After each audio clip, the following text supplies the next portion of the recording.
आप सभी का स्वागत है। 5 ऐसे देश हम जानने वाले हैं जिनका इस समय जून जुलाई में सबसे अच्छा सक्सेस रेट चल रहा है इस समय, जो आपके लिए गुड न्यूज़ हो सकती है अगर आप इन 5 देशों में से किसी भी देश में जाने वाले हैं या प्रिपरेशन कर रहे हैं या फिर आपने वीज़ा लगाया है या लगाने वाले हैं। और कुछ खास बातें भी जानेंगे जिसको फॉलो करके आप डेफिनेटली यहाँ पर अपने वीज़ा के चांसेस जो ऑलरेडी अच्छे हैं उनको और भी अच्छा कर सकते हैं। तो 5 ऐसे देश हैं, इनकी अलग अलग कैटेगरीज हैं। नंबर 5 पे है ब्राजील। अगर ब्राजील पे आप इनविटेशन पे जा रहे हैं, किसी की भी इनविटेशन पे, कोई फैमिली हो, कोई फ्रेंड हो, कोई दूर का फ्रेंड हो, जैसे हम लोग कई बार क्या होता है इनविटेशन की बात करते हैं कि भाई ब्लड बॉन्ड की होनी चाहिए, रिलेटिव की होनी चाहिए, क्लोज, पर ऐसा कुछ नहीं है। ब्राजील में एनीबडी कैन इनवाइट यू। अगर किसी भी, हाँ बस वो ब्राजीलियन नेशनल होना चाहिए। अगर किसी भी ब्राजीलियन नेशनल की अगर आप इनविटेशन पे वहां पर जाते हैं तो इस समय वीजा सक्सेस रेट जो है बहुत अच्छा चल रहा है। इट्स लाइक क्लोज टू 85%, यानी अगर 100 एप्लीकेशन जा रही हैं तो 80 से 85 लोगों को वीजा मिल रहे हैं अगर वो इस ग्राउंड पे जा रहे हैं तो, राइट, टूरिस्ट पे और इनविटेशन पे। नंबर 4 पे है स्पेन। स्पेन का शेंगन वीजा टूरिस्ट कैटेगरी यानी टाइप सी वीजा, यानी आप वहां पे शॉर्ट स्टे के लिए जा रहे हैं। तो शेंगन में अगर आप बार बार पूछते हैं कि भाई कौन सा ऐसा देश है जिसमें वीजा लगाना काफी अच्छा रहेगा, तो जो इस वक्त रेशियो चल रहा है वो रेशियो स्पेन के फेवर में चल रहा है। देखिए ये बहुत ही वॉलेटाइल होता है, आज स्पेन है, कल कोई और हो सकता है, परसों कोई और हो सकता है, ये प्लस माइनस होता रहता है। इसका कोई ऐसा एक्यूरेट एजम्पशन लगाना बड़ा ही डिफिकल्ट होता है। हाँ, ये इसलिए भी पता चलता रहता है क्योंकि रेगुलर बेसिस पे एप्लीकेशन जाती रहती हैं, तो पता चलता रहता है कि भाई जो एवरेज प्रोफाइल्स हैं उनके वीजा कहाँ लग रहे हैं। स्ट्रॉन्ग को तो हर जगह मिल ही जाएगा, एवरेज प्रोफाइल के वीजा कहाँ ज्यादा लग रहे हैं, तो जहां के भी ज्यादा लग रहे होते हैं हम आपको बता देते हैं। तो अगर आप शेंगन जाना चाह रहे थे टूरिस्ट के लिए, टाइप सी वीजा के लिए, तो Spain is your country. Number 4 पे। नंबर 3 पे है टर्की। तो टर्की के वीजा भी इस वक्त काफी आसान है। अगर आप टर्की जाना चाह रहे थे तो ये सीजन भी बहुत अच्छा है टर्की जाने का, प्लस इस वक्त वीजा भी जो है काफी फेवरेबल है। The only point of concern in Turkey कि वहां पे कंफर्म फ्लाइट और कंफर्म होटल की रिक्वायरमेंट होती है। तो अगर आप जाते हैं इन केस 0.1% वीजा किसी का नहीं मिलता है तो उनको वीजा फीस के साथ साथ जो नुकसान हो सकता है वो थोड़ा बहुत जो एयरलाइंस अपना कैंसिलेशन चार्ज काटती है वो हो सकता है। तो ये सारी चीजें आपको कैलकुलेट करके जानी है। किस तरह की फाइल होनी चाहिए वो भी हम डिस्कस करने वाले हैं, पहले लिस्ट पूरी हो जाए। नंबर 2 पे न्यूजीलैंड। जी हाँ, न्यूजीलैंड का वीजा इस वक्त काफी फेवर में है। अगर आप न्यूजीलैंड जाना चाह रहे थे, चाहे फैमिली के लिए जा रहे हैं, विजिट पे जा रहे हैं, फ्रेंड्स के लिए जा रहे हैं या रेगुलर टूरिस्ट के लिए जा रहे हैं, तो ये समय काफी अच्छा है। स्टडी के लिए भी काफी अच्छा है, यानी न्यूजीलैंड पे भी अगर आप जाना चाह रहे थे एज अ टूरिस्ट और एज अ स्टडी वीजा तो success rate is very good. और इसके साथ नंबर 2 पे सेम टाई है यूएस वीजा का, बट यूएस की है सिर्फ स्टडी कैटेगरी, उसमें टूरिज्म नहीं है। तो अगर आप यूएस में स्टडी वीजा पे जाना चाह रहे थे तो उनका सक्सेस रेशियो भी इज मोर देन 80%, जो कि बहुत ज्यादा होता है।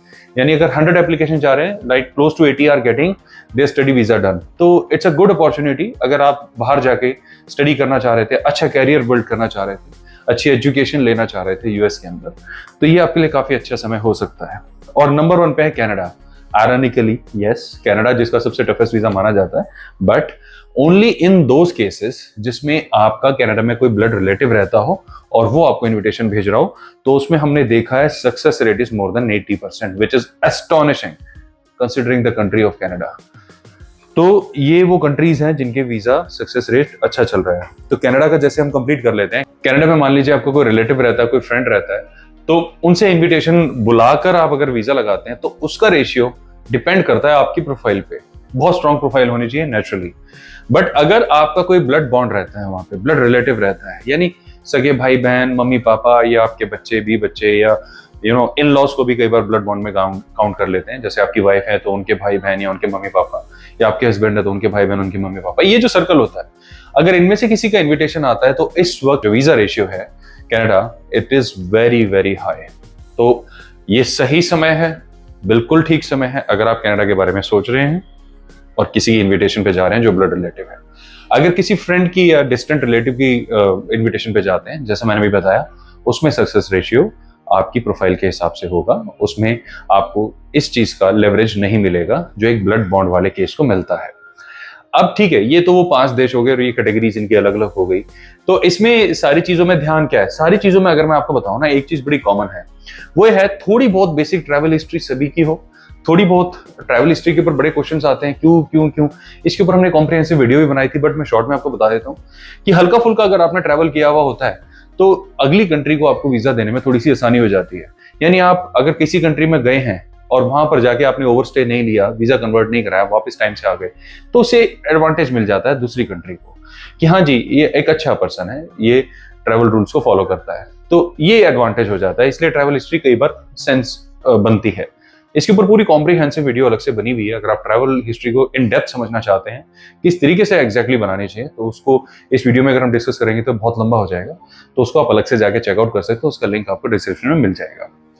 ठीक है, एक तो ये ट्रैवल हिस्ट्री वाला पॉइंट है। दूसरा जो पॉइंट है वो है कि आपका सोर्स ऑफ इनकम, यानी काफी सारे केसेस में हमने देखा है अगर आपकी कोई गवर्नमेंट जॉब है जिसमें पे ग्रेड अच्छा है आपका, तो वीजा का रेशियो, सक्सेस रेशियो काफी अच्छा हो जाता है। और अगर आपका बिजनेस है जो पुराना है, नया नहीं, थोड़ा सा पुराना हो 2-4 साल, तो अगर ऐसा पुराना बिजनेस है और उससे आपको ठीक ठाक इनकम हो रही है तो भी सक्सेस रेशियो अच्छा काउंट हो रहा है। ये कॉमन एस्पेक्ट्स है जो हमने इसमें नोटिस कर रहे हैं। काफी सारे व्यूवर्स के क्वेश्चंस आते हैं कि कोई सिंगल है तो उसको वीजा कैसे मिले, कोई मैरिड है तो उसको क्या करना चाहिए। ये सारी एक्सप्लेनेशन, आई अंडरस्टैंड आपके क्वेश्चंस आ रहे हैं, तो बस मैं आपको बताना चाह रहा हूँ इसके ऊपर भी हम डेफिनेटली इंफॉर्मेशन अभी आने वाले टाइम में अपलोड करेंगे। इस वीडियो में सिर्फ मैं आपको इन कंट्रीज की डिटेल बताना चाह रहा था और इनकी फाइलिंग की इंफॉर्मेशन बताना चाह रहा था। फाइलिंग में मोटा मोटा बस वही है, आपको अपनी अकाउंट स्टेटमेंट मेंटेन करनी होगी। 6 मंथ की अकाउंट स्टेटमेंट लगाएं। शेंगन स्टेट्स में 3 मंथ्स की लगा सकते हैं, ब्राजील में भी 3 मंथ्स की लगा सकते हैं। और साथ में टैक्स रिटर्न साथ में लगाइए, 2 साल की, 3 साल की, कुछ कंट्रीज में 1 साल की, जैसे टर्की में 1 साल की चल जाती है, ब्राजील में 1 साल की चल जाती है, बट मैं आपको रिकमेंड करूंगा कम से कम 2 साल की हर जगह लगाएं।